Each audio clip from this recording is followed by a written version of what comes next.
이제는 혼자 밥 드시지 않아도 되겠네요. 혼인신고를 마치고 구청 계단을 내려오던 날 그 사람이 제게 처음 해준 말입니다.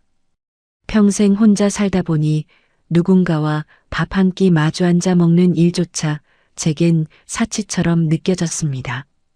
부모님을 다 보내고 난 뒤에는 더 그랬습니다. 그래서 예순에 처음 한 결혼이 늦게라도 찾아온 제 편인 줄 알았습니다. 처음엔 그저 어색한 가족 적응기인 줄 알았습니다. 남편 딸 결혼을 앞두고 괜히 문제를 키우고 싶지 않았고 제 이름으로 마무리돼야 할 상가 보증금 반환 절차도 하나 남아 있었습니다. 그래서 조금 이상해도 참고 넘겼습니다. 그런데 왜 그들은 결혼 6개월 만에 저를 없는 사람처럼 밀어내기 시작했을까요? 시작 전 구독과 좋아요로 함께 해주시고 어느 지역에서 듣고 계신지 댓글로 한 번씩만 남겨주세요. 그곳에 행복이 닿길 바라겠습니다. 예순이 되도록 혼인신고라는 걸 한 번도 해본 적이 없었습니다. 부끄러운 일은 아니었어요. 그저 그렇게 됐습니다. 젊을 때는 일이 먼저였고 그 다음에는 부모님이 먼저였고 정신 차리고 보니 제 나이만 남아 있었거든요.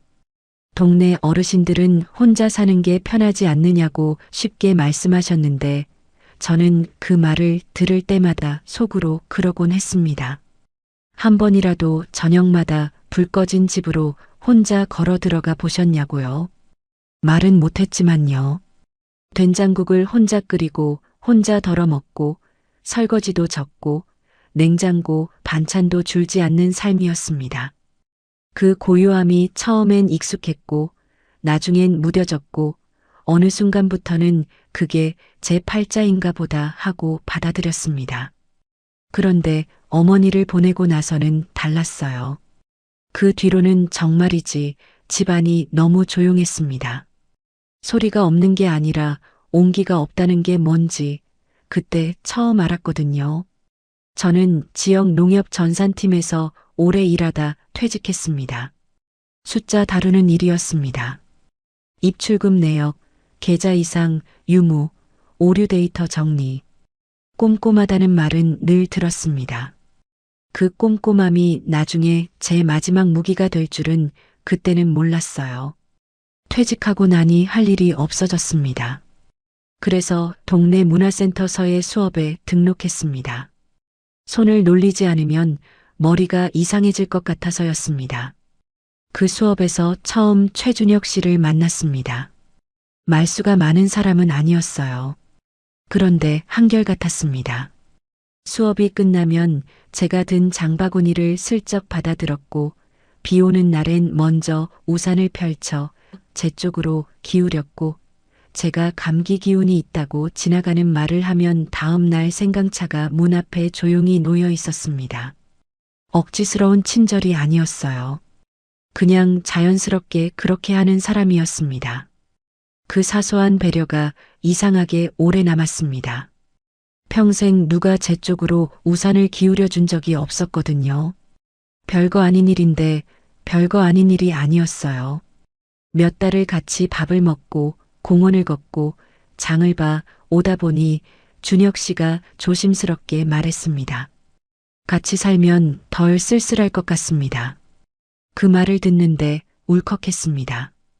수저를 2벌 놓는 저녁, 국을 같이 데워 먹는 아침, 그 평범한 장면이 저한테는 너무 먼 일처럼 느껴졌던 겁니다. 남들한테는 당연한 일상인데 저한테는 그게 그렇게 멀었어요. 오래 망설였습니다. 이 나이에 괜히 복잡하게 만드는 건 아닐까 싶기도 했습니다. 준혁 씨한테 딸이 있다는 것도 알았습니다. 곧 결혼을 앞두고 있다는 것도요. 새어머니라는 자리가 쉬운 자리가 아니라는 건 저도 알았습니다. 그래도 결국엔 했습니다. 예순에 처음 혼인신고를 했어요. 구청 계단을 내려오던 날이었습니다. 준혁 씨가 옆에서 웃으면서 말했습니다. 이제는 혼자 밥 드시지 않아도 되겠네요. 그 한마디가 그렇게 따뜻하게 들릴 수가 없었습니다. 지금 돌이켜보면 그 말이 제 경계를 무너뜨린 첫 번째 문장이었는데 그때는 그냥 좋았습니다. 늦게라도 제 편이 생겼다고 생각했으니까요. 결혼식은 따로 하지 않았습니다. 준혁 씨가 딸 예식을 앞두고 있으니 조용히 하자고 했고 저도 굳이 번거롭게 할 이유를 못 찾았습니다.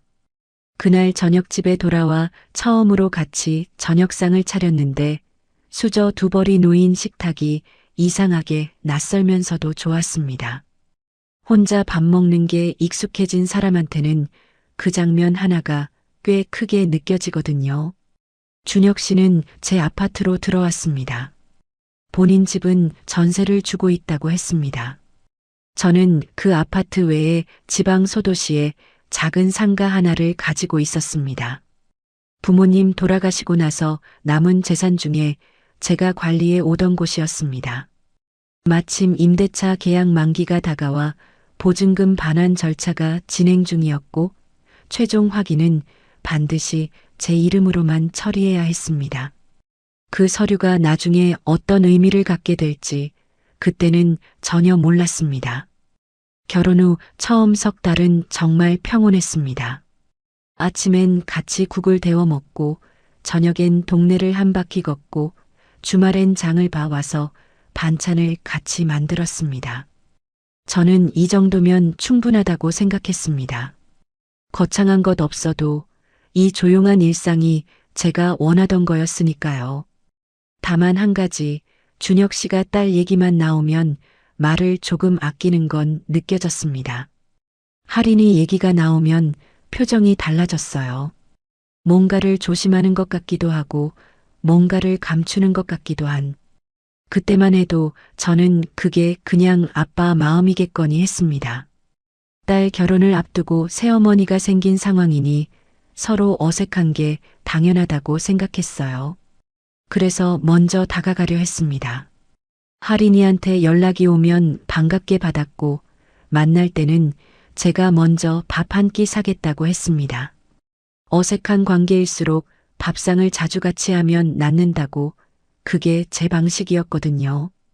그런데 지금 돌이켜보면 그 석 달의 평온함이 오히려 제 경계를 완전히 허물어 버렸습니다. 좋은 시간이 길수록 나쁜 신호를 늦게 알아차리게 되더라고요.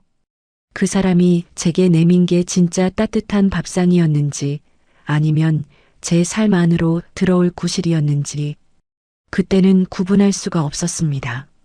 아니, 구분하려 하지 않았는지도 모르겠습니다. 지금 생각하면 신호는 꽤 일찍부터 있었습니다. 다만 저는 그걸 신호라고 읽지 않았어요. 새로 생긴 가족 사이에서 생기는 자연스러운 어색함이라고 시간이 지나면 나아질 거라고 스스로 설명했습니다. 그렇게 믿고 싶었던 거겠지요. 예순에 처음 시작한 결혼이었으니까요. 잘 되길 바라는 마음이 너무 컸던 탓에 이상한 장면들을 자꾸 좋게 해석하려 했습니다.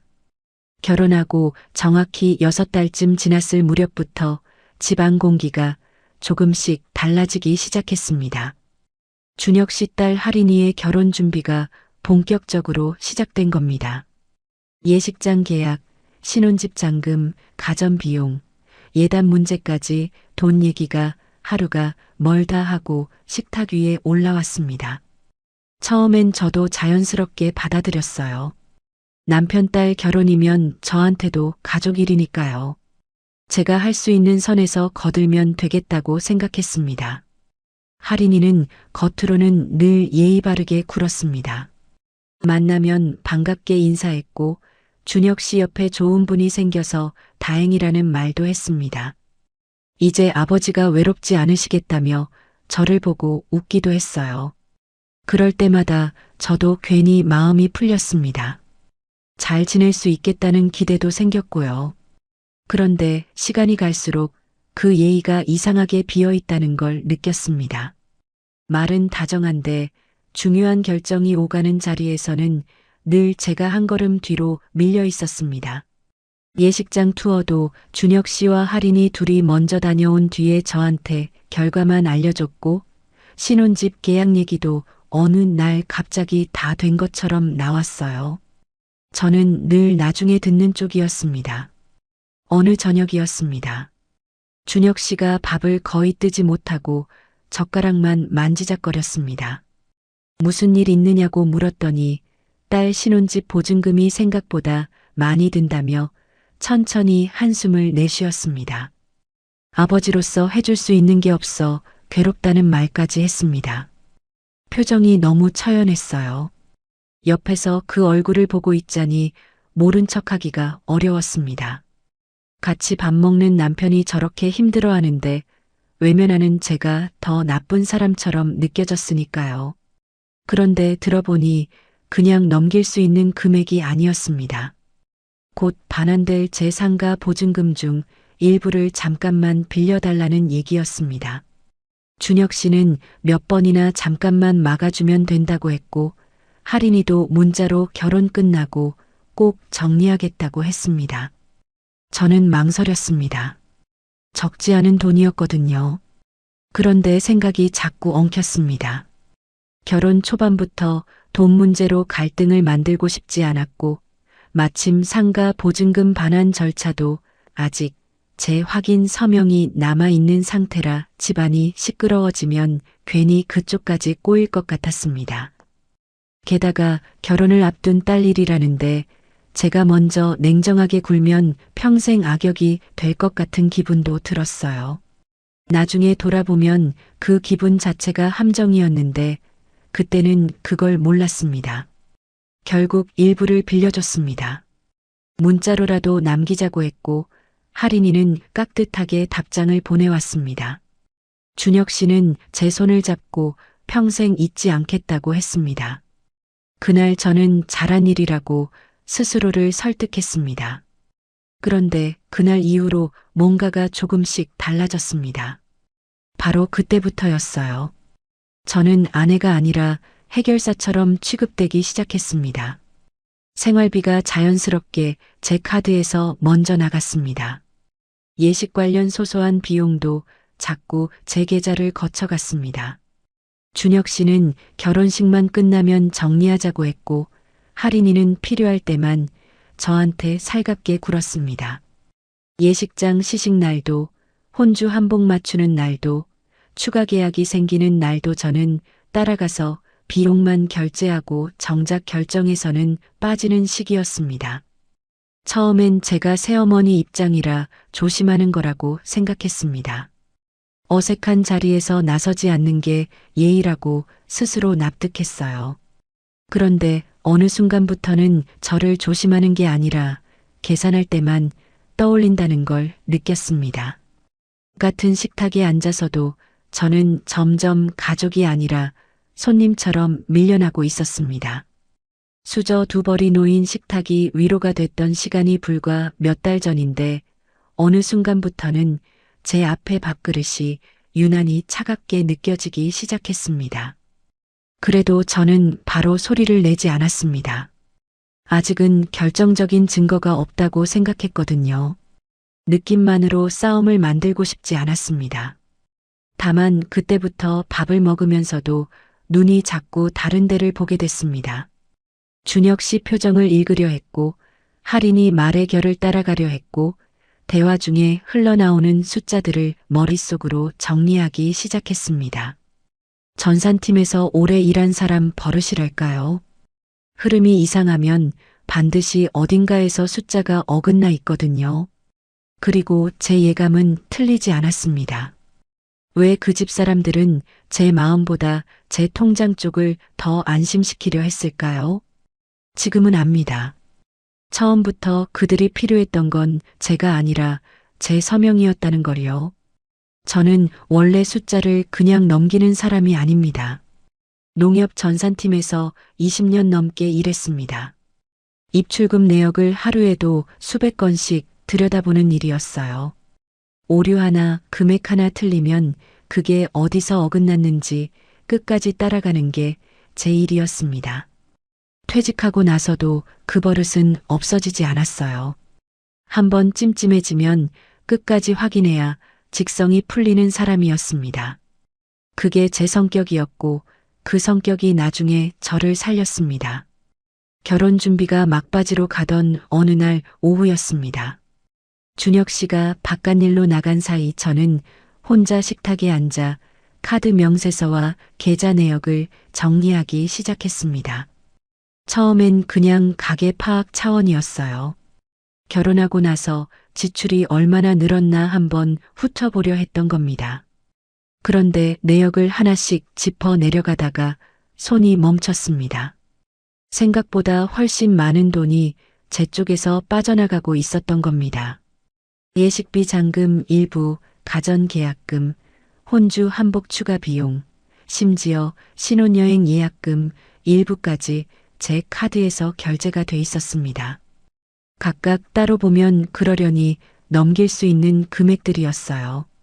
그런데 한 줄씩 더하기 시작하자 숫자가 달라졌습니다. 제가 인식하고 있던 것보다 훨씬 큰 금액이 이미 제 계좌 밖으로 나가 있었습니다. 손끝이 차가워졌습니다. 차갑다기보다 서늘해졌습니다. 이게 실수가 아니라 구조라는 걸 직감한 순간이었거든요. 그날 저녁 저는 준혁 씨에게 조심스럽게 물었습니다. 이건 나중에 다 정리되는 거지요? 별것 아닌 질문이었습니다. 그냥 확인하는 말이었어요. 그런데 준혁 씨 반응이 의외였습니다. 표정이 순식간에 굳더니 가족끼리 그 정도도 못 믿느냐는 말이 먼저 나왔습니다. 돈 문제에 너무 예민한 것 아니냐, 살면서 이런 일도 있는 거라는 말까지 했습니다. 목소리가 낮았지만 날이 서 있었어요. 저는 그 말을 듣고 바로 더 따지지 못했습니다. 늦게 시작한 결혼이었고 아직은 다 같이 밥상에 앉아 얼굴을 보는 사이였으니까요. 괜히 제가 너무 계산적인 사람처럼 보일까 두려웠습니다. 그래서 말끝을 흐리고 넘어갔습니다. 그런데 며칠 뒤 더 이상한 장면을 보게 됐습니다. 주방에서 설거지를 마치고 행주를 접어두다가 베란다 쪽에서 준혁 씨 통화 소리가 들렸습니다. 목소리가 낮았지만 집안이 조용하니 꽤 또렷하게 들렸어요. 처음엔 그냥 지인과 통화하는 줄 알았습니다. 그런데 귀에 걸리는 말들이 있었습니다. 서명만 끝나면 돼. 이번 예식만 넘기면 정리된다. 내가 말하면 해줄 거야. 짧은 말들이었습니다. 누구한테 하는 말인지 이름은 나오지 않았어요. 그런데 저는 바로 알았습니다. 그 서명이 누구 서명인지, 그 해줄 거라는 사람이 누구인지. 가슴 한쪽이 무겁게 내려앉았습니다. 설거지 행주를 손에 쥔 채로 한동안 그 자리에 서 있었어요. 발이 움직여지지 않았습니다.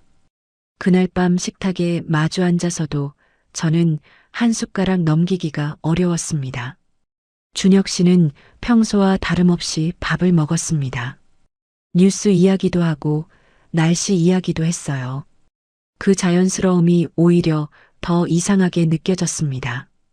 같이 밥을 먹던 사람이 처음으로 낯설게 보인 밤이었습니다. 얼굴은 익숙한데 그 얼굴이 낯선 느낌. 그게 뭔지 그 자리에서는 말로 설명하기 어려웠습니다. 다음 날 아침에는 더 결정적인 장면을 보게 됐습니다. 휴대폰을 충전기에 꽂아두다 우연히 화면이 켜지면서 할인이 문자 일부가 눈에 들어온 겁니다. 제가 보려고 한 게 아니었어요. 그냥 지나치다 눈에 밟힌 거였습니다. 그런데 그 짧은 문장이 눈에서 떠나질 않았습니다. 아버지, 아주머니 보증금은 언제쯤 풀려요? 예식 전에 맞춰야 하잖아요. 그 문장을 보는 순간 머리가 서늘해졌습니다. 아주머니 보증금. 그 표현이 이상했어요. 제 돈인데 그들은 이미 그게 자기들 일정 안에 들어와 있다고 생각하고 있었습니다. 예식 전에 맞춰야 한다는 말은 제 동의 여부가 아니라 제 보증금 반환 시점을 일정표처럼 관리하고 있다는 뜻이었습니다. 저는 그 자리에서 휴대폰을 내려놓고 잠깐 눈을 감았습니다. 심호흡을 했습니다. 울지는 않았어요. 그럴 겨를이 없었습니다. 그제야 여러 장면들이 한꺼번에 맞아들어가기 시작했습니다. 준혁 씨가 결혼 전부터 유독 제 상가 계약 만기를 자세히 물었던 일이 떠올랐습니다. 그때는 그냥 관심이라고 생각했어요. 결혼을 앞두고 서로 재산 상황을 파악하는 게 자연스럽다고 여겼습니다. 그런데 만기 날짜를 한 번이 아니라 여러 번 확인했던 게 생각났습니다. 결혼 후에도 보증금 반환 시점을 몇 번이나 다시 확인하던 일도요. 왜 그렇게 그 날짜에 집착했는지 이제야 이유가 보였습니다. 할인이가 늘 아버지 체면을 앞세우며 제 양보를 당연하게 여겼던 것도 새삼스럽게 다시 보였습니다. 아버지가 부탁하는 거잖아요. 가족이니까 당연한 거 아닌가요? 그 말들이 얼마나 교묘하게 제 거절의 여지를 미리 막아뒀는지 그때는 몰랐습니다. 처음엔 가족이 되려는 서툰 방식인 줄 알았습니다. 나중에 보니 그건 서투름이 아니라 계산이었습니다. 저는 그날부터 조용히 증거를 모으기 시작했습니다. 계좌 이체 내역을 출력했습니다. 카드 사용처를 날짜 순서대로 정리했습니다. 할인이 계좌로 들어간 돈의 흐름을 따로 분리해서 표시했습니다. 예식 관련 영수증도 버리지 않고 하나씩 봉투에 모았어요. 그리고 가장 중요한 것, 빌려주시는 거 맞죠? 결혼 끝나고 꼭 갚을게요. 하고 보내 온 할인이 문자는 캡처가 아니라 원본 그대로 따로 백업해 뒀습니다. 나중에 법적으로 의미 있으려면 원본이어야 한다는 걸 전산이라면서 배웠거든요. 데이터는 원본이 있어야 합니다. 복사본은 언제든 부정될 수 있어요. 싸우기 위해서라기보다 제가 느끼는 불길함이 틀리지 않았다는 걸 확인하고 싶었습니다. 이 느낌이 저만의 착각이 아니라는 걸 숫자로 증명하고 싶었습니다. 하지만 정리하면 정리할수록 마음이 무거워졌습니다. 착각이 아니었거든요. 숫자는 거짓말을 하지 않으니까요. 흐름이 있었습니다. 처음부터 방향이 있었습니다. 그 방향의 끝에 제 서명이 있었습니다. 그날 밤 저는 오래 앉아 있었습니다. 서류들을 다 정리하고 나서도 한동안 그 자리에 그냥 있었어요. 슬프다기보다는 허탈했습니다. 예순에 처음 결혼한 게 잘못이 아니라는 건 알았습니다. 그런데 이 사람들이 제 인생에 들어온 이유가 처음부터 이것이었다면 그 석 달의 평온한 아침 밥상은 어디서부터 진심이고 어디서부터 연출이었을까? 그 경계를 알 수 없다는 게 가장 힘들었습니다. 다만 한 가지는 분명했습니다. 저는 이제 더 이상 모른 척할 수 없었습니다. 아니, 모른 척하지 않기로 했습니다. 제가 그때 모으기 시작한 건 단순한 돈 내역이 아니었습니다. 무너지는 결혼의 순서였고 동시에 제가 다시 일어설 수 있는 발판이었습니다. 그걸 그때는 몰랐지만 지금은 압니다. 예식 날짜가 가까워질수록 그들은 더 노골적이 됐습니다. 처음에는 조심스럽게 부탁하는 척이라도 했습니다. 그런데 제가 한 번, 두 번 들어주고 나니 그 조심스러움도 사라졌습니다. 부탁이 요구가 됐고 요구가 당연함이 됐습니다. 사람이 한 번 물러서면 그게 기준이 된다는 걸 저는 그때 몸으로 배웠습니다. 물러선 자리가 곧 제 자리가 돼버리더라고요. 할인이는 저를 대놓고 무시하지는 않았습니다. 그게 오히려 더 교묘했어요. 대놓고 무시하면 저도 맞서기가 쉬운데 그 애는 늘 애매하게 굴었습니다. 말투는 공손한데 내용은 달랐습니다. 한복점에서는 이건 제 친엄마 자리가 있어서 조금 애매해요 라고 했습니다. 목소리는 조심스러웠지만 그 말이 의미하는 바는 분명했습니다. 당신은 이 자리에 없는 편이 낫다는 거였어요. 예식 진행표를 짜면서도 제가 어디에 서야 하는지는 끝까지 확실히 말하지 않았습니다. 뭔가를 물으면 나중에 다시 얘기해요 라는 말로 넘어갔습니다. 그러면서 비용이 추가될 때마다 이상할 만큼 자연스럽게 준혁 씨 시선이 저를 향했습니다. 말은 없었어요. 그냥 봤습니다. 그 눈빛 하나로 충분했던 거겠지요.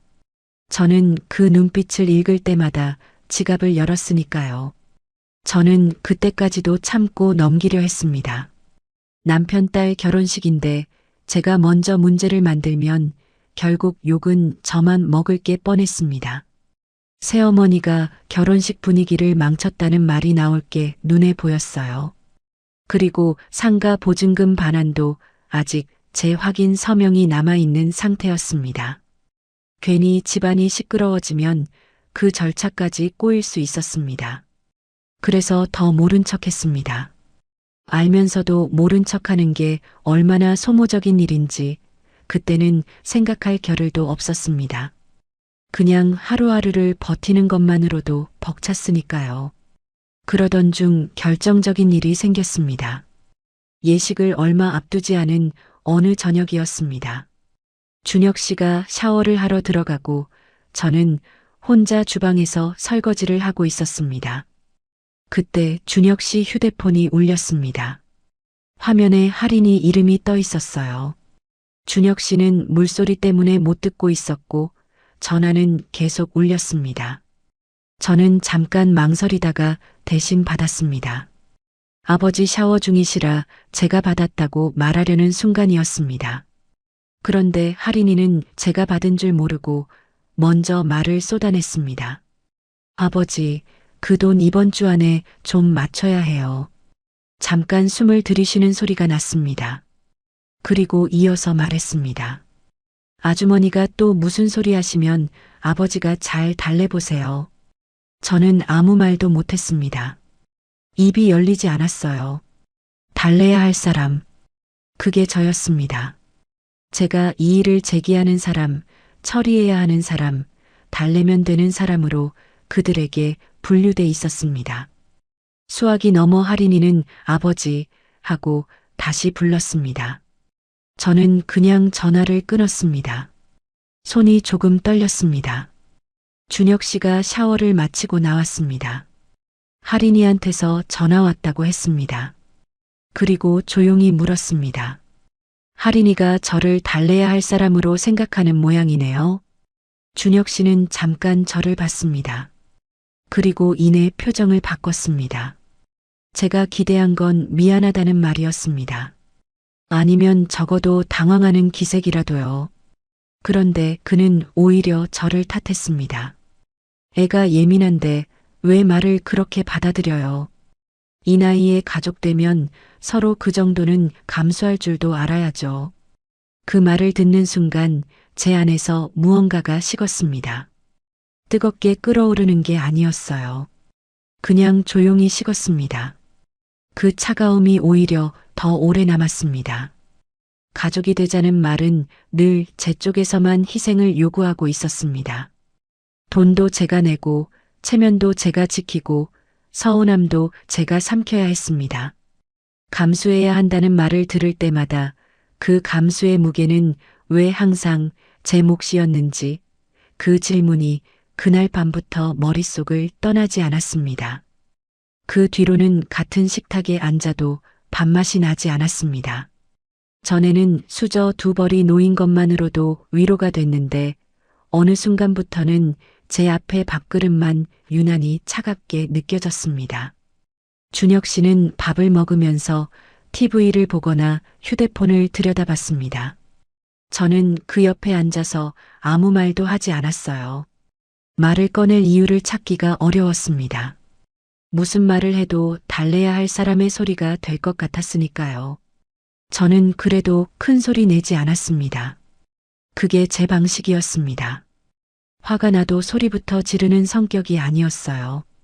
대신 더 조용히 정리했습니다.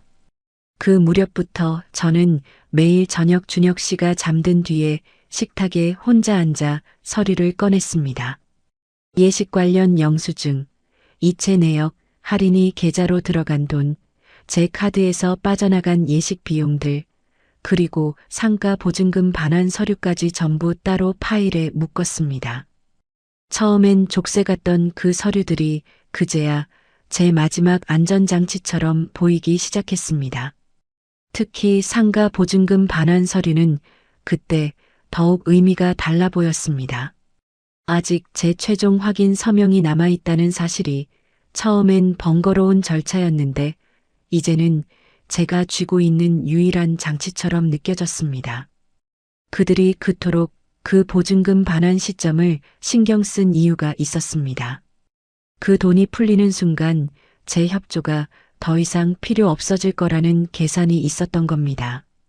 그 계산을 제가 먼저 읽어야 했습니다. 그 밤들이 쉽지 않았습니다. 혼자 식탁에 앉아 서류를 들여다보다가 고개를 드는데 창밖이 컴컴했습니다. 평생 혼자 살면서도 그렇게 외롭다는 생각은 잘 안 했는데 같은 집에 사람이 있는데도 혼자인 것 같은 그 기분은 달랐습니다. 그건 고독이 아니라 배신에 가까운 감각이었습니다. 다만 저는 그 감각을 눈물로 흘려보내지 않았습니다. 파일 하나를 더 만들고 내역 하나를 더 출력하는 것으로 대신했습니다. 무너지는 것보다 정리하는 게 제 성격에 맞았거든요. 예식 날짜는 점점 다가오고 있었습니다. 그들은 그 날짜가 모든 걸 마무리해 줄 거라고 생각하는 것 같았습니다. 예식만 끝나면 이라는 말을 준혁 씨가 입에 달고 살았으니까요. 그런데 저는 그 예식 날이 끝이 아니라 시작이 될 거라는 걸 조용히 준비하고 있었습니다. 그들이 생각하는 방향과 제가 준비하는 방향이 정반대였습니다. 다만 저는 아직 아무 말도 하지 않았습니다. 때가 되면 하면 됩니다. 서두를 필요가 없었습니다. 그들이 끝까지 놓치고 싶지 않았던 건 저였을까요? 아니면 제 서명이었을까요? 지금은 대답할 수 있습니다. 처음부터 저는 사람이 아니라 절차였습니다. 그 사실을 받아들이는데 오래 걸렸지만 받아들이고 나니 오히려 단단해졌습니다. 예식 당일 아침 저는 일찍 일어났습니다. 전날 밤 잠을 많이 자지 못했습니다. 뒤척이다 새벽에 일어나 물 한 잔 마시고 식탁에 앉아 파일을 한 번 더 들여다봤습니다. 계좌 이체 내역, 카드 사용처 적립표, 할인이 문자 원본 출력물, 상가 보증금 반환 서류 사본. 순서대로 다시 확인했습니다. 빠진 것도 없었고 순서도 맞았습니다. 가방 안쪽 지퍼칸에 단정하게 넣었습니다. 그리고 다시 자리에 앉아 차를 한 잔 끓였습니다. 그날따라 차가 맑게 우러났습니다. 단정히 한복을 입었습니다. 거울을 보면서 매무새를 정리했어요. 손이 떨리지는 않았습니다. 오히려 이상하게 마음이 고요했습니다. 오래 준비한 사람만 느낄 수 있는 그 고요함이었습니다. 할 말을 다 적어둔 사람, 보여줄 서류를 다 챙긴 사람이 느끼는 담담함이랄까요? 준혁 씨는 제가 한복 입은 걸 보더니 잘 어울린다고 했습니다. 저는 그냥 웃었습니다. 그 웃음이 어떤 의미인지는 저만 알았습니다. 예식장은 신도시 쪽에 있는 컨벤션 웨딩홀이었습니다. 규모가 꽤 컸어요. 복도에는 이미 꽃장식이 가득했고 하객들이 삼삼오오 모여 있었습니다. 저는 준혁 씨 옆에 나란히 서서 입구를 들어섰습니다. 그 공간 안에 제 자리가 어디인지 그들이 어떻게 정해뒀는지 아직은 보이지 않았습니다. 다만 저는 그게 어떤 방식으로 드러나든 준비가 돼 있었습니다. 혼주 대기실 앞까지 걸어가는 동안 복도가 길게 느껴졌습니다. 양옆에 화환이 늘어서 있었고 웨딩홀 직원들이 바쁘게 움직이고 있었습니다. 준혁 씨는 앞서 걸으면서 아는 사람이 보이면 인사를 건넸습니다. 저는 한 걸음 뒤에서 따라갔어요. 그 한 걸음의 거리가 그날따라 더 또렷하게 느껴졌습니다. 늘 한 걸음 뒤였습니다. 결정에서도 자리에서도 그리고 이 복도에서도요. 혼주 대기실 앞에 다다랐을 때였습니다. 할인이가 먼저 나와 있었습니다. 드레스를 입고 있었고 얼굴에는 화장이 곱게 돼 있었습니다. 결혼식 날의 신부였습니다. 저는 잠깐 그 모습을 봤습니다. 예쁜 날이구나 하는 생각이 스쳤습니다. 그 짧은 생각 뒤에 할인이가 제 앞으로 왔습니다. 목소리는 낮았습니다. 주변 사람들한테는 잘 들리지 않을 정도로 조용했어요. 하지만 말은 분명했습니다. 아주머니는 여기 말고 뒤쪽에 계시면 될 것 같아요. 잠깐 멈췄다가 이어서 말했습니다. 사진도 저희 가족 먼저 찍어야 해서요. 그 순간 복도에 있던 사람들 시선이 한꺼번에 저한테 쏠렸습니다. 직접적으로 보는 사람도 있었고 슬쩍 곁눈질하는 사람도 있었습니다. 웨딩홀 직원도 잠깐 멈칫했어요. 그 짧은 침묵이 꽤 길게 느껴졌습니다. 저는 손에 들고 있던 가방을 꼭 쥐었습니다. 안쪽 지퍼칸에 서류가 있다는 게 손끝으로 느껴졌습니다. 저희 가족. 그 말이 귀에 남았습니다. 저는 가족이 아니었습니다.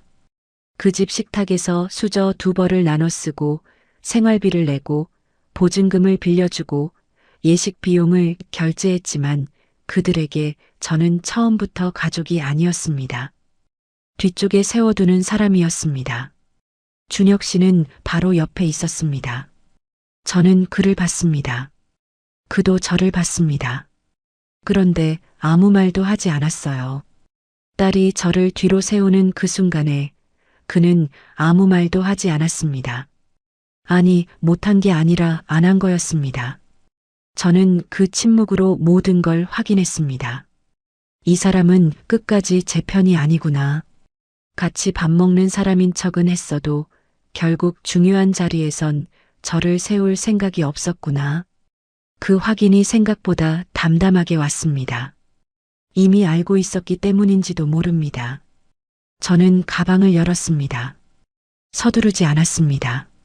천천히 안쪽 지퍼를 열고 미리 정리해둔 서류를 꺼냈습니다. 계좌 이체 내역, 카드 사용처 정리표, 할인이 문자 원본 출력물, 그리고 상가 보증금 반환 서류 사본이었습니다. 복도에 서서 그 서류들을 손에 쥐고 있자니 그 밤들이 생각났습니다. 혼자 식탁에 앉아 하나씩 출력하고 정리하던 밤들이요. 그 시간이 지금 이 자리에서 의미를 갖게 되는 순간이었습니다. 저는 조용히 말했습니다. 목소리를 높이지 않았습니다. 주변에 들릴 만큼만, 그러나 분명하게 말했습니다. 예식비로 나간 돈, 신혼집으로 건너간 돈, 다 여기 있습니다. 할인이가 저를 봤습니다. 표정이 굳었어요. 그리고 이 보증금 반환은 아직 제 확인이 끝나지 않았습니다. 준혁 씨가 뭔가 말하려고 입을 열었습니다. 저는 멈추지 않았습니다. 저를 가족으로 세울 생각이 없으셨다면 제 돈도 가족 돈처럼 쓰시면 안 됐지요. 주변이 순식간에 조용해졌습니다. 웨딩홀 복도 전체가 잠깐 멈춘 것 같았습니다. 할인이 얼굴에서 혈색이 빠졌습니다. 준혁 씨는 저를 보다가 주변을 한번 둘러봤습니다. 그리고 낮은 목소리로 말했습니다. 지금 이게 무슨 망신이야? 저는 처음으로 또박또박 대답했습니다. 망신은 제가 당했습니다.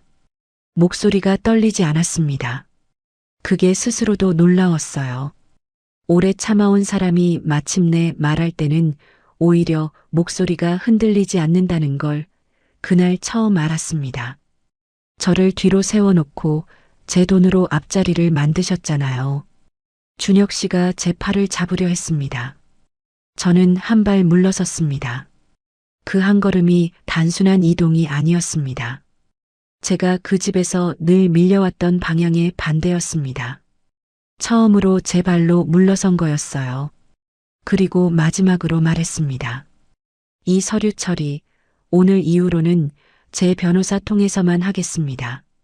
할인이는 아무 말도 못했습니다. 준혁 씨도 더는 제 팔을 잡으려 하지 않았습니다. 복도에 서 있던 하객 몇 명이 고개를 돌렸습니다. 웨딩홀 직원은 난처한 표정으로 멀찍이 서 있었어요. 저는 서류를 다시 가방에 넣고 지퍼를 닫았습니다. 그 동작을 천천히 단정하게 했습니다. 그렇게 저는 혼주 대기실 앞에서 조용히 판을 뒤집었습니다. 소리를 지른 것도 아니었습니다. 울지도 않았습니다. 그냥 준비한 것을 꺼냈고 할 말을 했고 한 발 물러섰습니다. 그런데 그 세 가지만으로 그 자리의 공기가 완전히 달라졌습니다. 오래 버텨온 사람이 마침내 자리를 잡을 때는 그렇게 되는 것 같습니다. 크게 움직이지 않아도 됩니다.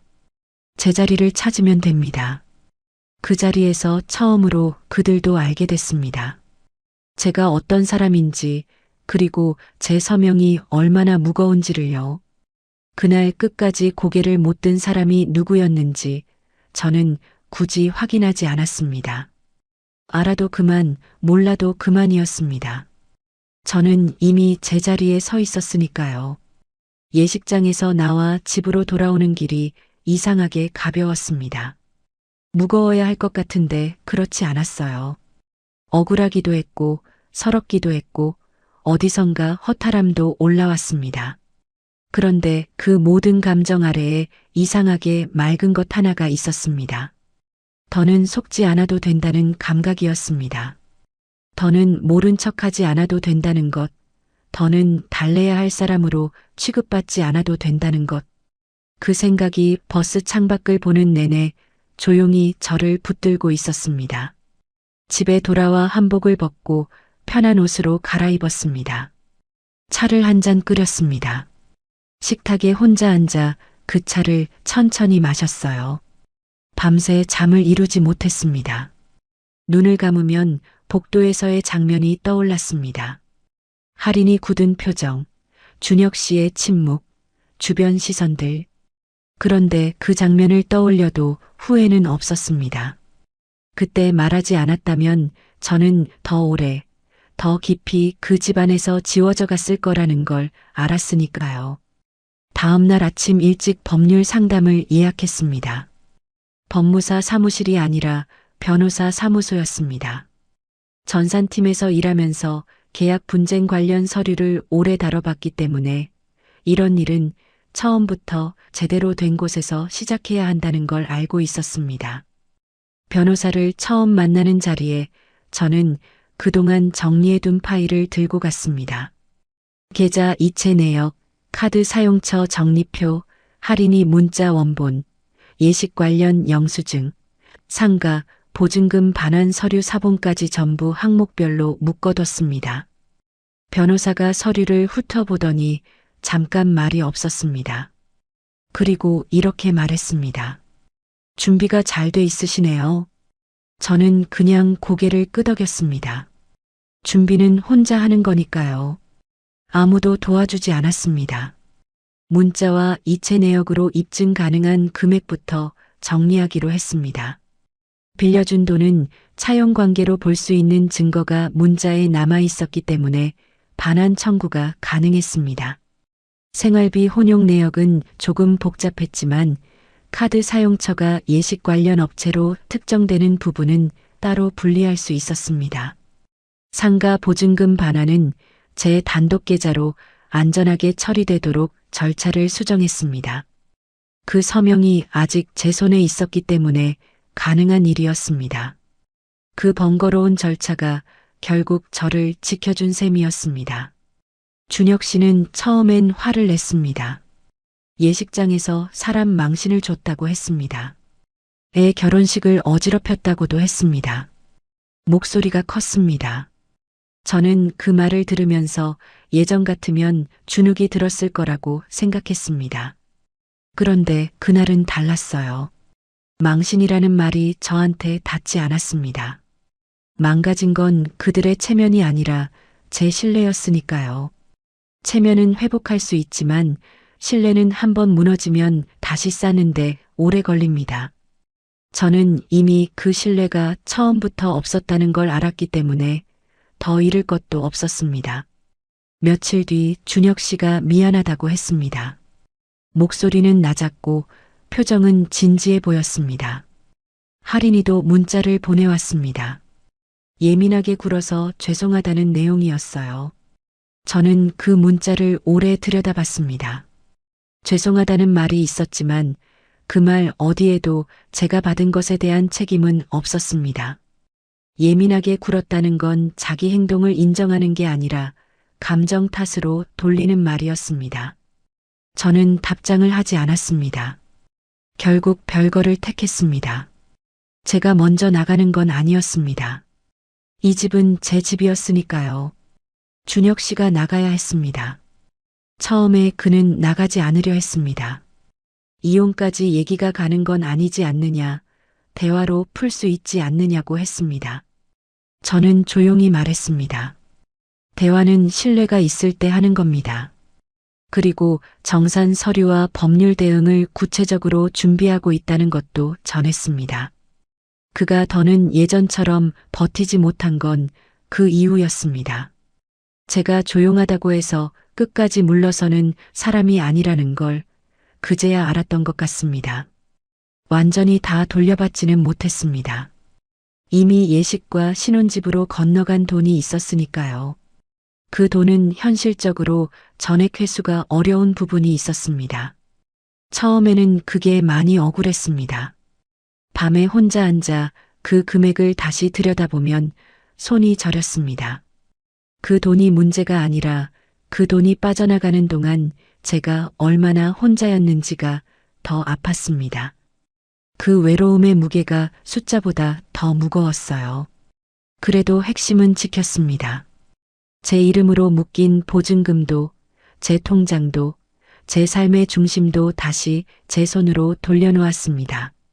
상가 보증금은 제 단독 계좌로 온전히 들어왔고 빌려준 돈 중 증거가 명확한 부분은 법적 절차를 통해 일부 돌려받을 수 있었습니다. 작은 승리처럼 보일 수 있지만 저한테는 작지 않았습니다. 제 이름이 붙은 것을 제 손으로 지켰다는 게 중요했습니다. 집에 혼자 남으니 처음 며칠은 허전했습니다. 습관이라는 게 무섭더라고요. 아침에 일어나면 자동으로 국 냄비를 2사람분 올리려 했습니다. 저녁엔 반찬을 괜히 많이 했다가 남기기도 했어요. 한동안은 수저를 2벌 꺼냈다가 다시 하나만 넣기도 했습니다. 그럴 때마다 마음이 저렸습니다. 그 저림이 준혁 씨가 그리워서인지 아니면 수저 2벌이 놓인 식탁이 그리워서인지 저도 잘 몰랐습니다.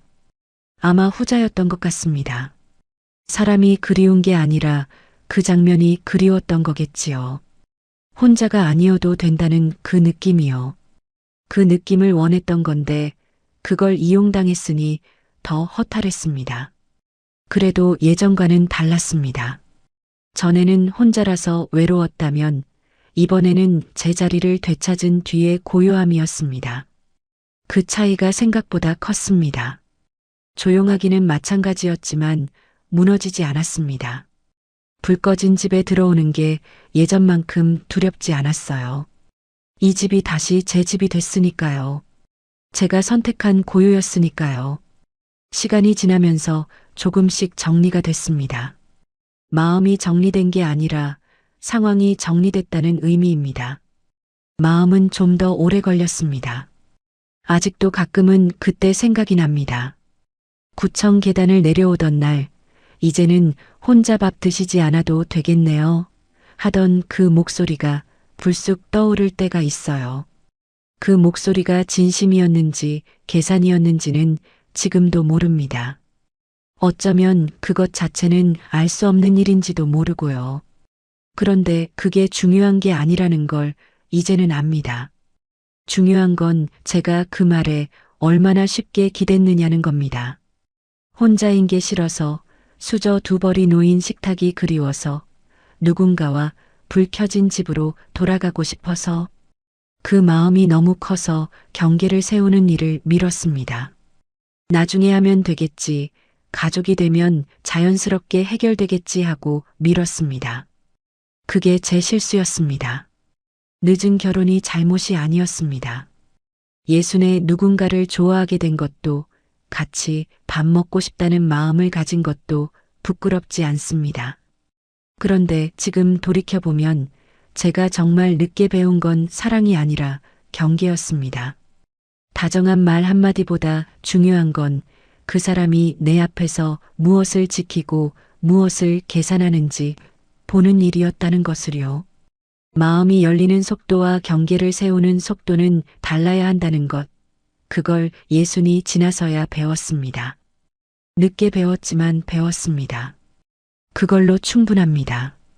아직도 가끔 저녁에 혼자 차를 마시다 보면 그 시절이 생각납니다. 억울하다기보다는 그냥 멀게 느껴집니다. 제 이야기인데 이미 지나간 이야기처럼요. 그리고 그렇게 느껴질 수 있게 됐다는 것 자체가 제가 그 시간을 통과했다는 증거인 것 같습니다. 늦은 인연이 죄는 아닙니다. 다만 늦게 만난 사람일수록 마음보다 경계를 먼저 세웠어야 했습니다. 그 순서를 이제는 압니다. 수저를 하나만 꺼내는 저녁이 아직 가끔은 아립니다. 그래도 그 수저 하나가 이제는 제 것입니다. 끝까지 들어주셔서 감사합니다. 구독과 좋아요는 다음 이야기를 이어갈 힘이 됩니다. 그리고 주인공에게 한 줄 응원을 댓글로 남겨주시면 그 마음까지 함께 전해두겠습니다.